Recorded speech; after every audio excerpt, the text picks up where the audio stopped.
ফারাক্কায় আসন্ন বিধানসভা নির্বাচনকে সামনে রেখে শিকারপুরে পুলিশ ও কেন্দ্রীয় বাহিনীর রুট মার্চ। আসন্ন বিধানসভা নির্বাচনের প্রাকালে সাধারণ মানুষের মনে নিরাপত্তার ভরসা জোগাতে এবং আইন শৃঙ্খলার পরিস্থিতি খতিয়ে দেখতে বৃহস্পতিবার মুর্শিদাবাদের ফারাক্কা ব্লকের শিকারপুর এলাকায় এক বর্ণাঢ্য রুট মার্চ অনুষ্ঠিত হলো। ফারাক্কা থানার পুলিশ এবং কেন্দ্রীয় আধা সামরিক বাহিনীর জওয়ানরা যৌথভাবে এই রুট মার্চে অংশ নেন। এলাকার অলিগলি থেকে শুরু করে প্রধান রাস্তা পর্যন্ত বিভিন্ন জায়গায় বাহিনীর টহল দিতে দেখা যায়। এই রুট মার্চের মূল উদ্দেশ্য ছিল নির্বাচনের আগে এলাকার নিরাপত্তা পরিস্থিতি পর্যালোচনা করা, সাধারণ মানুষের সঙ্গে সরাসরি কথা বলে তাঁদের অভাব অভিযোগ শোনা এবং ভোটের সময় কোনো ধরনের অশান্তি বা আতঙ্কের পরিবেশ যাতে সৃষ্টি না হয় তা নিশ্চিত করা। পাশাপাশি অসামাজিক কার্যকলাপ রুখতে এবং অবৈধ জমায়েত নিয়ন্ত্রণে রাখতে সতর্কবার্তাও দেওয়া হয়।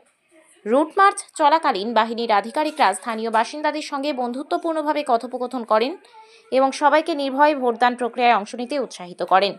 তারা আশ্বস্ত করে জানান, সাধারণ মানুষ যাতে উৎসবের মেজাজে ও নির্ভয়ে ভোট দিতে পারেন তার জন্য সব ধরনের নিরাপত্তা ব্যবস্থা গ্রহণ করা হয়েছে।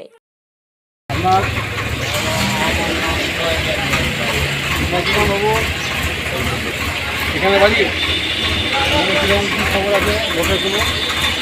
ভোটে কোনো ঝামেলা হওয়ার আশঙ্কা আছে? এর আগে কোনো ঝামেলা টামেলা হয়েছে এখানে? বুথ কোথায়? এদিকে বললো স্কুলে